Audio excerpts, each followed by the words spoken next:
範圍傷害技能2階減速慢如烏龜，公園服牙醫技能演示。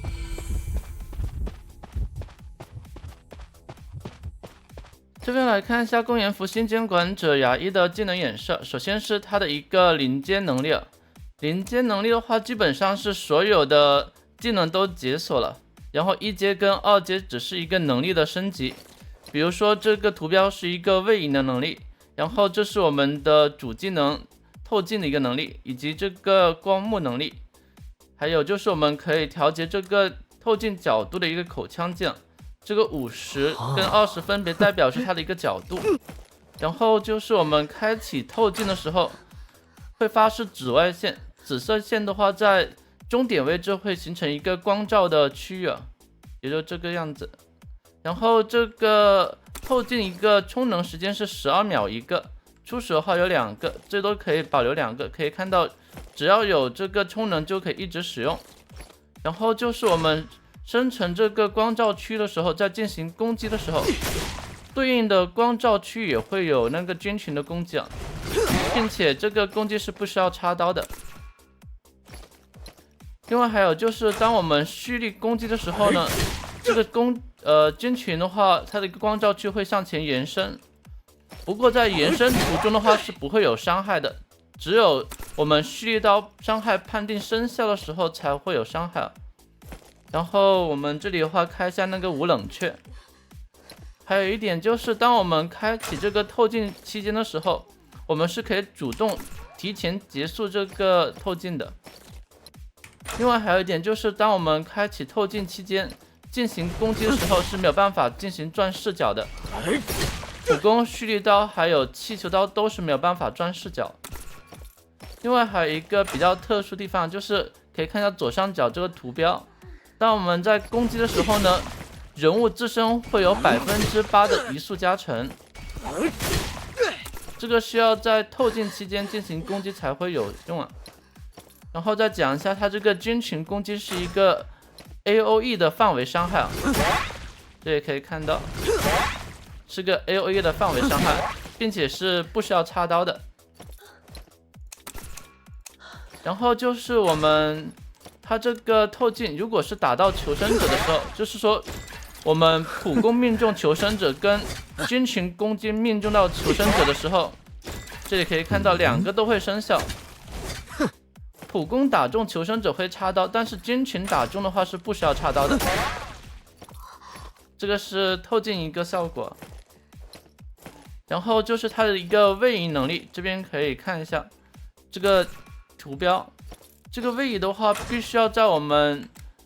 透鏡開啟期間，我們使用這個位移的話，按錯鍵了。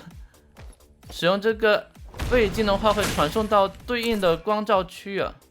然後我們把這個洗禮給關掉，然後開啟透鏡，我們可以調節這個角度，然後蓄力刀可以讓我們位移的更遠。它這個光照區會保留2秒，就是我們蓄力刀狀態下，它這個區會保留2秒，然後我們在這時候傳送，可以看到臨機的時候呢，它是只能位移1次，並且這個傳送一個冷卻時間是20秒。然後是關於這個位移能力的一個使用，我們可以利用這個傳送到那個鬼屋的2樓啊，還有就是橫穿這個月亮河。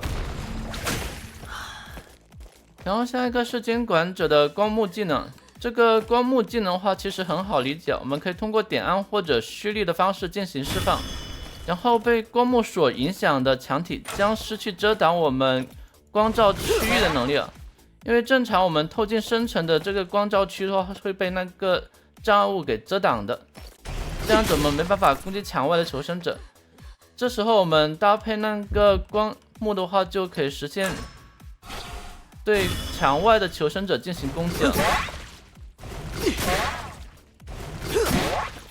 這個是光幕的一個效果，可以讓那個牆體失去遮擋紫外線的一個能力。然後的話是光幕的第2種效果，求生者穿過這個光幕的時候呢，會受到降低15%移速的效果，持續5秒，並且求生者穿過去的時候呢，短期內是沒有辦法再次穿越的。會有2秒的一個冷卻時間。每次穿越的話會縮減我們降低移速的一個持續時間。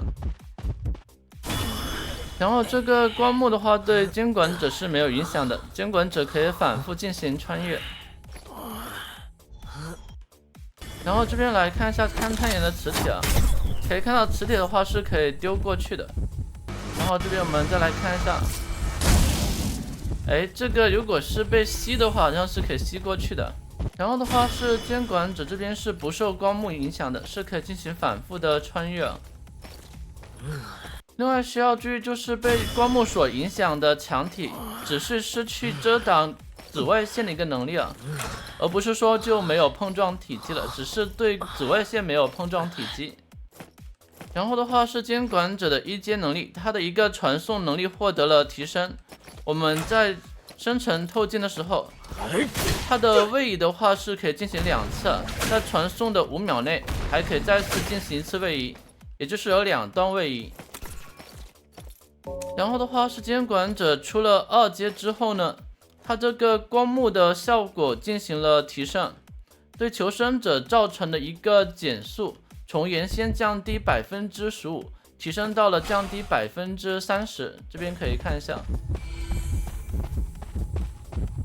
可以看到這個減速效果還是非常明顯的，非常的慢。我的天，走得好慢，30%的一個減速效果，就像是踩在那個污泥上邊。除了這個之外呢，求生者的一個板窗交互能力的話，也是被大幅的降低了，降低20%的一個板窗交互。那像盲女這種就會更加羸弱。并且被影響的密碼機還有附近的求生者會降低20%的一個破譯速度。2階的時候，這個光幕的一個持續時間是從8秒提升到了13秒，就是增加了5秒。好了，以上大概就是新監管者牙一個技能演示，我們下期視頻見吧，拜拜。